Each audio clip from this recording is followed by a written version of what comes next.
সুপ্রিয় তানহা টিভির দর্শক এবং আপনারা আরও যারা দেখছেন তাদের স্বাগত জানাচ্ছি বড়হর গরু হাটে। এই হাটের সংবাদ আপনাদেরকে আগেও দিয়েছি, এখনও দিচ্ছি। সপ্তাহে প্রতি বুধবারে এই হাট বসে। এটি বলতে গেলে অনেক বিখ্যাত একটি হাট। হাজার হাজার গরুর আমদানি এই হাটে। এই হাটটা আপনারা দেখতে পাচ্ছেন, এর আগেও আপনাদেরকে দেখানোর চেষ্টা করেছি।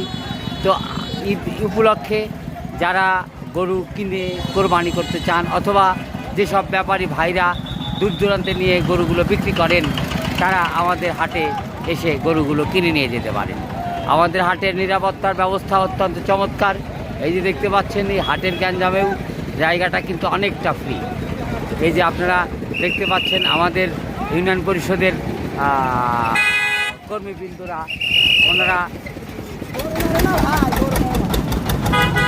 ওনারা হাটকে যানজট মুক্ত রাখার জন্য সর্বময় চেষ্টা করে যাচ্ছেন।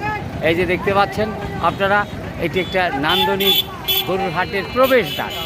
এটি গরুর হাট নয়, এই গরু হাটের প্রবেশদ্বার এটি। এখানে দেখেন সুবিস্তৃত জায়গা, গাড়ি এসে রাখার জায়গা আছে। গাড়ি যে কোনো জায়গা থেকে এখান থেকে যে কোনো জায়গায় গাড়ি প্রবেশ করতে পারেন। এটি হচ্ছে আমি যে রাস্তা দিয়ে ঢুকছি, এটি হচ্ছে হাটের প্রবেশদ্বার। আর এই যে এই পাশে আপনারা দেখতে পাচ্ছেন, এই পাশে আমাদের হুন্ডার গ্যারেজ আছে। এই গ্যারেজে আপনারা ইচ্ছা করলে হুন্ডা রেখে আপনারা হাটে কেনা বেচা করতে পারেন। জি, আপনাদেরকে গ্যারেজ দেখালাম। হ্যাঁ, আসসালামু আলাইকুম ভাই। ভাই, হাটের নিরাপত্তার ব্যবস্থা কেমন? সর্বনিরাপদ। হ্যাঁ, আপনারা সর্বসময় সচেষ্ট আছেন হাটের নিরাপত্তার জন্য এবং যানজট মুক্তর জন্য। জি, আপনাকে ধন্যবাদ।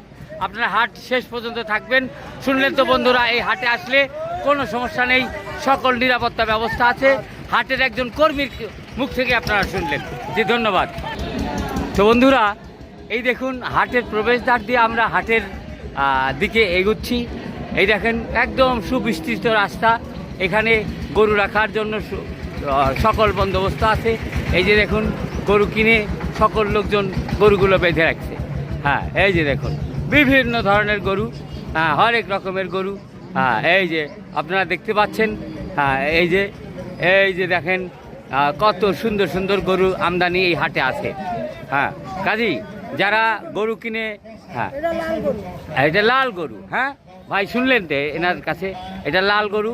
এটা খুবই চমৎকার গরু, অর্গানিক গরু। আমাদের গ্রামাঞ্চলের বেশিরভাগ